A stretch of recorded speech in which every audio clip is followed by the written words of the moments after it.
CARCAR City Welcome to is nearly around 40 kilometers from Cebu City, located in the southern part of Cebu. It is a new city, but as a municipality, it is one of the oldest in the Philippines. It is also known as the Heritage City of the South because most of ancestral houses dating back from the Spanish era until the American era are still in place, well preserved, and in fact still habitable. And you can see it clearly when you visit the city of CARCAR. Those ancestral heritage houses are still there, with obviously architectural design inspired from the American and as well as the Spaniards. The heritage city of Cebu, which is of course CARCAR, is the home of various Spanish to American period structures. That is the house of Leon Kilat, and it's also the house where Leon Kilat was murdered way back in the late 1800s. And since we consider Leon Kilat as our hero, it was befitting that the people of CARCAR have erected a statue in his honor, and that is the statue in memory of a hero, Leon Kilat, placed in a very strategic area in the plaza. The heritage city of Cebu, CARCAR, is a home to various Spanish to American period structures. Located in CARCAR Plaza, this is alone, the monument of Leon Kilat, you can see a host of several heritage structures. We have the former City Hall, the Justice Hall, which was really inspired from the American structures way back in the early 1900s. The plaza, that's why he was given, alone hosts several heritage structures. The Church of St. Catherine Alexandria dominates the area. Within the complex, various structures stand. Papunta na tayo sa simbahan, one of the oldest church in Cebu at isa sa pinakamagandang simbahan located here.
the beautiful structure of St. Catherine College.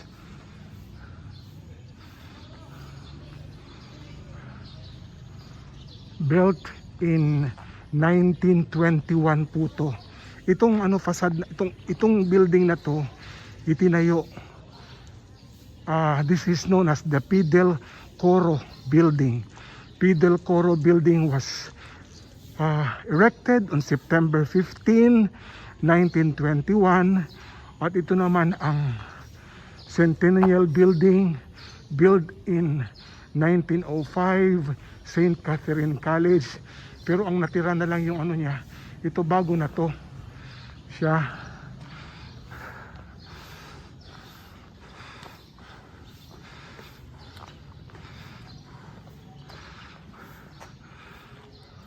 What a beautiful building. At least na preserve, malapit lang to sa simbahan. Ayan, that's the church. And this is St. Apel de Rosario Building, built in 1921, and the St. Catherine College in 1905.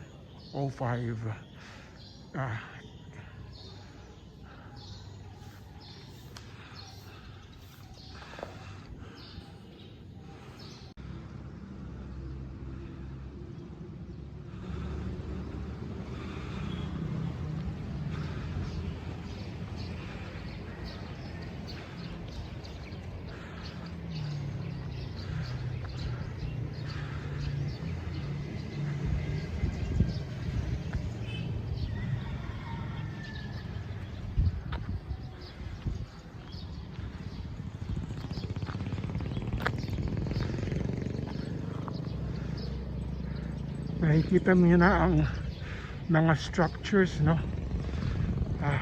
Spanish and American inspired structures here in CARCAR City. Napaka mayaman na heritage through the structures. Sadly, ito parang na-abandon na tong lugar na to, kaya lang since the city of CARCAR has been declared as a heritage zone, hindi pwedeng i-demolish ang mga lugar na to. This has to be repaired. Kailangan i-repair nila to into its former glory. Kasi nga, ang city of CARCAR has been declared as a heritage zone, meaning to say that structures that has been declared as an heritage site ay hindi pwede kayang gibain. Hindi pwede, they are not allowed to be destroyed. In fact, kailangan i-develop, kailangan repair ang mga structural damages niya almost on the same structure. That's why recently may mga may mga repairs sila, may nakikita. This was a puriculture center noon that is now a museum. Naging museum na siya ngayon sa CARCAR. But sabi ko nga, nakikita nyo naman siguro na may mga repairs na ginagawa, no? Dahil nga hindi pwedeng sirain ang mga lugar dito. This was parang hospital na rin to noon eh.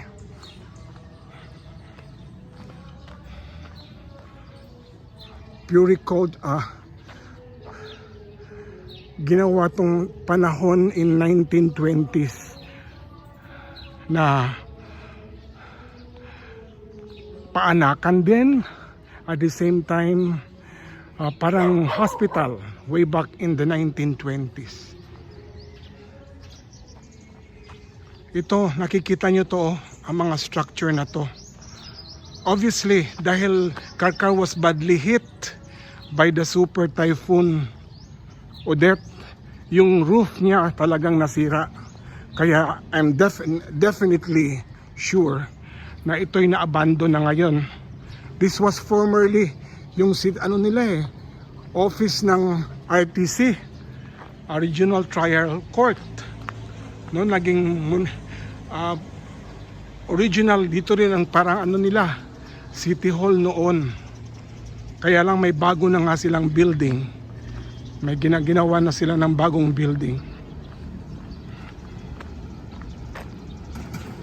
This is Jose Rizal's monument.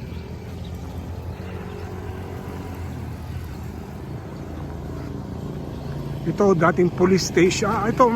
This is a police station, no? Nakikita nyo ba mga kalakot, sera, yung mga roof niya? Sinira talaga yan ng bagyo. Yung roof na yan. That is the Rizal station, no? Yan. Nasa sentro talaga tayo ng CARCAR City.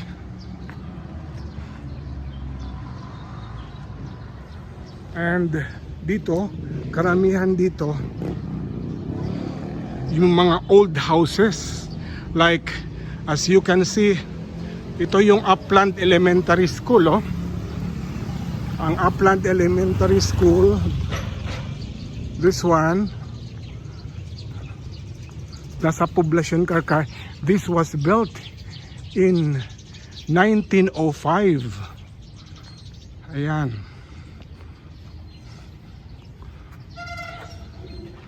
Itong eskwelahan na to was built in 1905. Ayan, no? Na, dated pa yan, ha? 1905.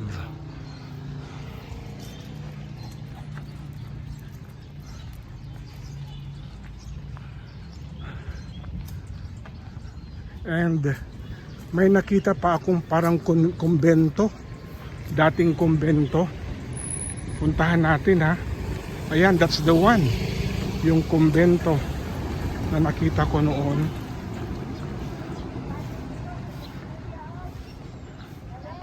That's the old convent. Yan, tinitirhan yan ng mga pare, ng mga madre. That was an old convent. That one.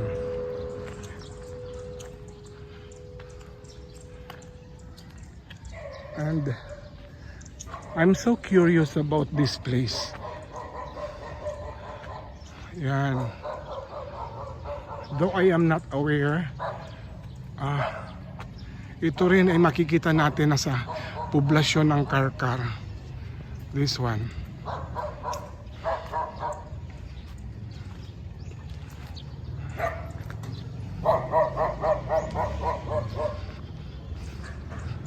So, mga structures na dating way back 18th century, mga structures na dating early to 1900s, kasi nga ang CARCAR ang isa sa pinakamalumang municipality sa Cebu. Yung mga pinaalis sa parian ng mga Spaniards ay nagsilipatan dito sa City of CARCAR kasi very progressive na ang CARCAR noon. Dito na sila lumipat.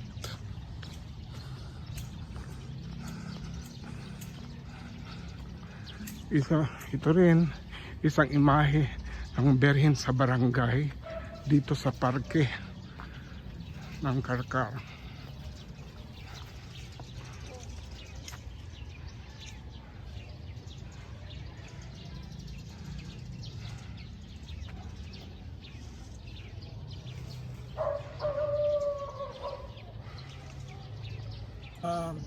It is befitting to feature the heritage city in southern Cebu, which was recently declared as a heritage zone, because balik na nga ang pagbiyahe ngayon.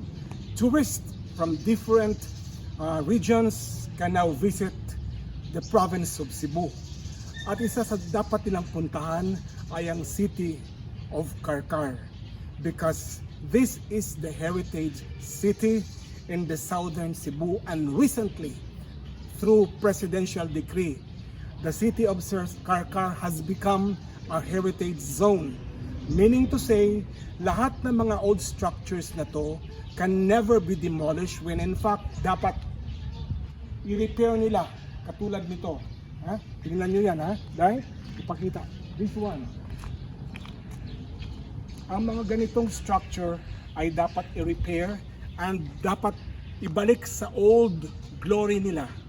Kaya marami kasing mga heritage site, houses dito sa CARCAR City because those people who live in Parian during the Spanish era, especially the Chinese mestizos, were thrown out here kasi galit sa kanila ang mga Spaniards. So they were able to build a business and a life here in CARCAR. At the same time, during the American occupancy, marami ding pumunta dito who have lived here. Kaya ang structure dito sa CARCAR is a combination of the Spanish and American architecture. Aside from that, where can you find the best tasting lechon in the Philippines? According to the late Anthony Bourdain, here in CARCAR. So, when you visit CARCAR, you will be walking on the heritage sites and you will be tasting the most delicious lechon on earth. In fact, sinabi nga ni Anthony Bourdain, the best tasting pork in the world. That's what he said. So, bisita na kayo sa probinsya ng Cebu and make it top on your bucket list. Visit the city of CARCAR. Thank you very much. Okay. But Sarah, I am back in the best tasting chicharon here in the city of CARCAR. My favorite, Maricel and Tony. I want you to hear the sound first. Listen very well. How crunchy is the sound here?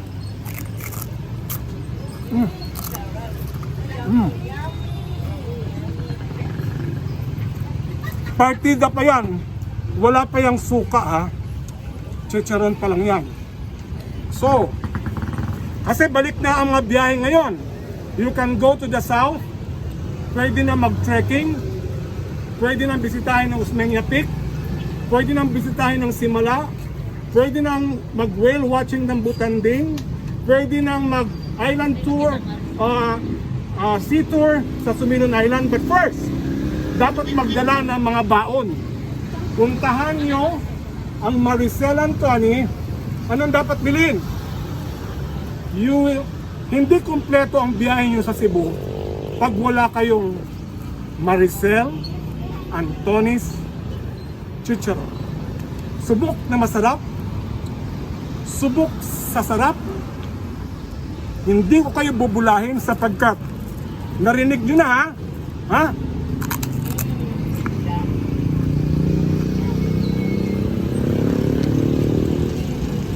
Sarap na nalalasap. Maricel and Tony, special chicharon and delicacies here in CARCAR City. Thank you. Welcome to the lechon capital of the Philippines, located in the province of Cebu in CARCAR City. Lechon, as the history have told us, means a suckling pig. And itong mga maliliit pa to ng mga, let's say mga 4 months old na mga baboy, they are 4 months old, maliliit pa. And ito ay made famous dahil sa napakasarap na specialized lechon na inanda dito sa CARCAR. In fact, the late and famous chef, international chef, Anthony Bourdain have said that it is in Cebu where the best pork is located. When he said pork, he was referring to a roasted pork kasi yun ang tinikman niya na nagbisita siya sa Cebu, and he was brought to CARCAR and have a slice of lechon. Then he exclaimed, This is the best pork in the world. Kaya lalong sumikat ang lechon ng CARCAR. Kaiba ang lasa ng lechon ng CARCAR. It's very distinct kasi yung mga droplets na while it is being roast ay siyang ginagamit din nilang sauce. So unlike the traditional lechon that you find in other places, yung niro-roast lang tapos ibibigay lang sa inyo, while when you are in CARCAR, you have the option if you want to have the pure lechon or if you want to have the sauce that is which is a droplet while it was being roasted. Sikat talaga ang lechon sa CARCAR kasi dinadayo ito. At may mga atsara pa sa mga side dish. They have their own vinegar. They make their own vinegar. At saka yung salad, papaya salad, parang appetizer na talagang a good combination while eating lechon. Ang maganda pa ngayon, ang lechon na ito is being displayed in the new public market of CARCAR. And also, aside from the lechon, may mga kinilaw din sila. Kinilaw na isda, may guso, may lato, at saka may mga utang bisaya din sila, may mga pag-uong, may mga paksiw na isda para hindi naman nakakaumay. You still have choices. Escabeche, ayan o, kinilaw yan o, kinilaw na isda, meron din sila escabeche, mga at least ba, kung ayaw nyo ng lechon, you still have choices. Yan, paksiw na isda yan. Na talagang binuro na talaga, no? So, pwede rin yung you can also buy in a very reasonable price dito din sa CARCAR na nakapack na siya. Yan, utang bisaya yan. The very famous na utang bisaya. Kaya, talaga it is a gastronomic treat pag pumunta kayo ng CARCAR. Aside from this lechon, meron mga variety pa rin ng mga home-cooked meal na talagang matitikman ninyo where you can avail of. And isa pa, ang mga lechon din, pero talaga ang pinaka-centerpiece talaga dito sa CARCAR City ay ang lechon. They have different stalls at mura na ang presyo nila compared sa Cebu City or on different parts kasi ang lechon sa CARCAR is only 500 pesos. Ang kanilang per kilo and you can buy 1/4, you can buy 1/2 a kilo, or you can buy a kilo, and you can also, if you want to have the whole pig, ang dating presyo niyan was 6,000. I didn't ask as of today kung magkaano na ang the whole roasted pig ang presyo nila. But sometimes, you can avail it in a cheaper price. Kaya lang, if you live in the city, may mga delivery pa charge sila.